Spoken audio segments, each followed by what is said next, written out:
we're gearing up now to see what I would assume. What I assume is the first like bad guy group of the series. When we don't know about like the organization that they're in, this whole round table group.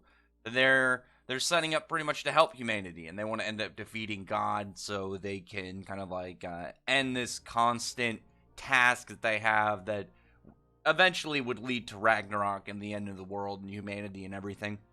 But even though I thought they were going to be like the bad guys at the start, but it kind of went like a Kami got killed Night Raid style, and it ended up that they were the good guys. So the question was that I've had since then, who are going to be the bad guys? We don't know who's going to be like the overall big main villain team, but I imagine this is going to be the first enemy group that we have in the series. And we had like the spoil Uma and stuff, but that was more of kind of just like its rogue own thing. So here we begin like we know they're in Rio de Janeiro. They're on this boat, and it seems to be some form of like essentially like a black market auction kind of like thing going on. And you even see people having like little tiny Umas, but they call them cryptids. So I assume I didn't actually know what Uma was at the start of the series. I thought it was like maybe some like unique thing that was going to be in the series, but I guess that's what they call in Japan, kind of like how cryptozoology, they, I don't know the exact description, but it's, Bigfoot, Loch Ness Monster, the Mothman, all those kind of creatures that are more like mythical almost, legends that nobody knows if they're real or not. So I guess that's what the Japanese call them, their Umas. I can't remember what it stands for, but people apparently kind of have like places like this where you can buy them, but they don't seem to really care too much about them. Like one lady's talking about how like, oh, the really weak ones don't seem very intelligent, and even that they might cook it later. And it's the one that they have, it looks like a little fur ball with like legs, and it's just like clinging to arm. I don't know why you would do that. I don't know. Maybe when you get to like that certain kind of like buy anything mentality, and you start like losing care for stuff like that. I don't know. I think it's kind of weird. It just feels like a loss of humanity when you start kind of like having that mindset. Anyway, like you have Andy and Izumo, and they're kind of just going through it. I really like Izumo's outfit. I think it looks great. I think the gloves really kind of like make the design, and they're like kind of going by. You can tell she's a little nervous in this scenario, and they're even talking about like putting negators on auction. So this is definitely an illegal setup, not even just like a secret society kind of like thing going on. This is definitely like some human trafficking. Doesn't look good to any degree. But yeah, Izumo, I like Izumo clinging to Andy's arm. I enjoy her character so far. I've mentioned it. I really like that she's, even if her power is really useful, she doesn't have like a way to really, she hasn't like weaponized it fully. Like she's obviously not like a fighter compared to these other guys, at least yet. But you have parts where she's nervous, and she kind of, you could tell she's a little scared and stuff, but then when things kind of go down, she's able to stir up enough confidence, enough strength to not just be in the background. She's bit by bit getting more capable. I like that. I enjoy her character so far. But there's some like talk. I guess the whole language thing they got, where all the languages are all like kind of like unified up, and everybody is actually just speaking English. I guess negators and stuff aren't set up for that. Like they don't have like that full kind of like they're not affected by certain things like that, which I guess maybe would make sense of like why they need those guys, because we saw when they added like pretty much the rest of space when the Galaxy Uma showed up, that before that there was no, it was just Earth. Apparently it was just Earth, which makes me wonder, like, I didn't see the sun, but I imagine there was a sun, because otherwise how would they have day and night? I don't know. Well, they would have night, they wouldn't have day. But you know what I mean? Actually, I'm even more confused, because then, like, you wouldn't have starlight or anything, or I don't know. Anyway, other than that, I'm getting distracted because I'm trying to, like, think of weird specifics. But, when that happened, they're, like, saying how information about, like, space and obviously, like, stuff about, like, cosmos and whatever has always existed in the setup, so people just remembered everything. Or they just knew it. Like, the information was just put in their heads, and, like, reality was warped, so it was always part of the culture. But they had to have people set up to, like, get information out of them. Because it would make sense if, like, the negators aren't affected by it. If they have people like that set up. And I guess it would make sense of, it would make sense of why they're kind of like bigger deals and all this if they're not affected by certain aspects, and not just the powers, but they're kind of almost needed for this. It's like a role. It's like, yeah, your job. You guys got to get this done in a way. I think that's actually kind of interesting when you think about it in the overall kind of layer of the series. But then things start to get a little dangerous. Things are starting to get a little dangerous because they have like some guys show up. This dude with like the eye patch over his like face, like this weird eye patch, and he's got this girl with him. Like they're being confronted by these guards that like he's got this dude just puts a gun to his head, and I'm curious to know what these guys' powers are. And like this first guy, like the dude puts a gun to his head, and then he's like, all right, and then like a moment later, he's like 20 feet away. He's already slashed all these dudes' throats. I'm wondering what his power is. He's got to have something broken. He's got to have it, because I don't think any of the powers in this series are going to be like super basic. Like even like a basic ability is going to have like some weird, it's got to have some weird kind of rule breaking thing.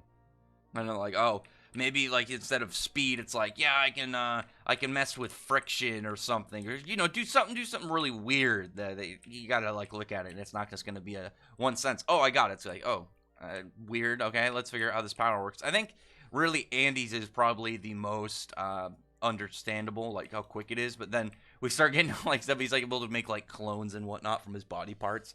But so this guy's showing up. You got this girl. What's her name? Latla.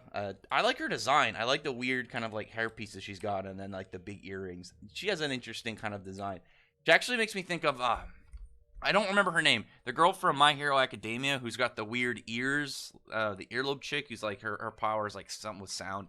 Kind of looks like her. I like that. And she was always a character. She's one of those ones that in the series that apparently she's got like a pretty big fandom. She's got like a lot of fans. I don't know how. I don't think she's really done much that I can remember. Maybe she's done anime only stuff. I don't know. Either way, it's weird that you have a character like that when it's like, oh, I don't really know how you got so popular, but go ahead, pop off. Anyway, you got this character, and then you see some of these other members of the group. They've like this dude like calls this Kane like this animal, and you see like this big weird looking whale. It's got 2 tails, 4 fins, and seemingly 3 eyes. I definitely really like that design, and it's huge. It's freaking massive. It looks slightly bigger than this cruise ship. This thing's a beast. I wonder what creature it's based off of, because I imagine all the stuff in this series is really like when it comes down to like creatures and tools, it's gonna be based off of like stuff from actual culture. Like I know Shen has the Nyoibo, which is I believe from like Sun Wukong and Journey to the West, his growing staff and whatnot. So I imagine there's be stuff like Loch Ness Monster and Bigfoot, like I said. Chupacabra. Actually, Chupacabra would be really cool. It's always one of those monsters I've always really liked. It just sounds terrifying, and I think every single time I've seen it depicted, it looks absolutely horrifying. But yeah, after that point, they have these guys show up. You show these bad guys all kind of arrive, and their designs are really cool. I like their designs. You have this dude who just looks like a straight thug after they get like spit up on the ship by this big looking whale. Well, maybe not 3 eyes, but the spots on orcas that look like eyes. Anyway, I wanted to clarify that before I look silly. You have like this dude who's just like a straight thug. He's just the jack dude with scars, and he's got like slick back hair, and then a tank top, camel pants. He's got this big thing on his back, like some big case. So I imagine he's gonna have like a Gatling gun or something. You have this very mysterious dude all hooded up, looking pretty cool. Obviously got this main dude with his eye patch and this girl. There's always the token girl in the group. Unless it's mostly girls, then there's a token guy in the group. But either way, I definitely like this group's design. So it looks like people are starting to step out, and they're saying how they're negator hunters. So I'm wondering if they're actually going to have powers, or if it's maybe instead of powers they have weapons. Maybe like they have like the artifact weapons, so it's not as much as oh yeah, they want it's just a different enemy group that does whatever they want. Like kind of like maybe if there's a rogue group of people with powers and they just kind of do whatever they want, and it's like we can't let people like this kind of do their thing because they're gonna expose everything. They're gonna could get people in chaos. There's a lot of questions in there. Like I imagine, because I've been thinking also the end villains, like what would be the big villains in this series. I'm thinking like based on the based on the setup, that I imagine like the main bad guy group with this would be like people who want to let Ragnarok happen. They want the world to end. So, you know, it would make sense to be like the main enemies of this. Maybe they want some like religious restart or something. But these guys are all coming up. I like the hooded dude. I think he looks a little spooky, but I don't know. I feel like he's gonna end up being either being fodder or a character that's like way more important than this group is. Like it's like I'm undercover actually from another group that's like a much bigger deal, just getting information or something. I don't know. And then you have like you get people starting to move out. Izumo and Andy are just starting to move in. They've got to take down like all these like annoying guards in the way because obviously people are gonna start.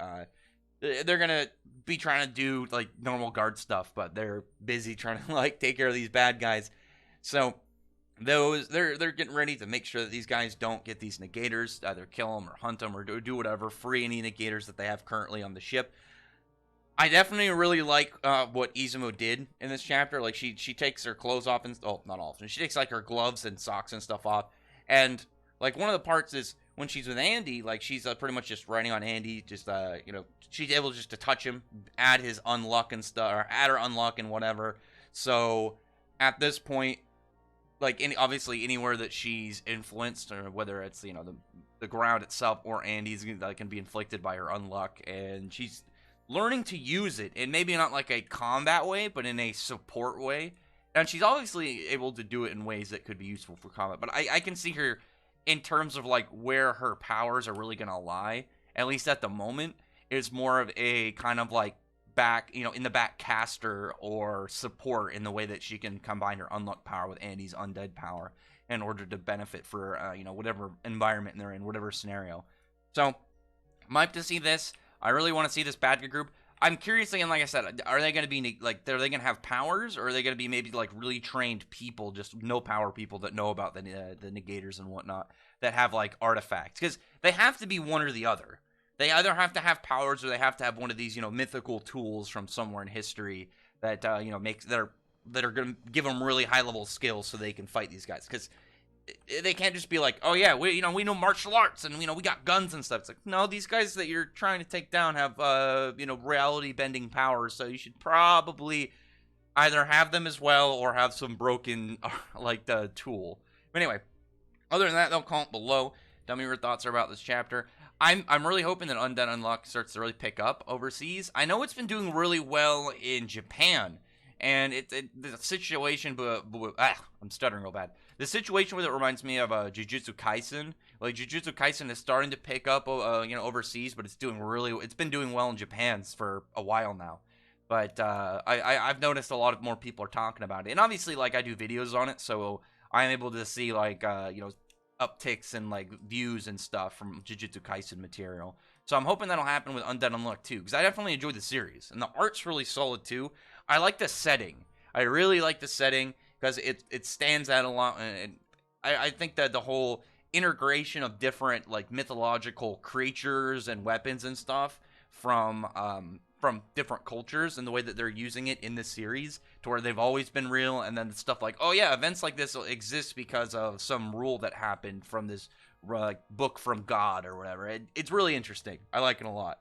But anyway, other than that, though, comment below. Actually, I just noticed at the very last panel of the chapter that Andy's got a stick out. God damn it! It's funny to me. I still like think it's pretty hilarious to put the old-fashioned black bar in front. But anyway, other than that, though, comment below. Thumbs up the video for the like button, subscribe button, and check out my other videos. But other than that, I appreciate everyone who's already subscribed. I thank you all for listening. Bye.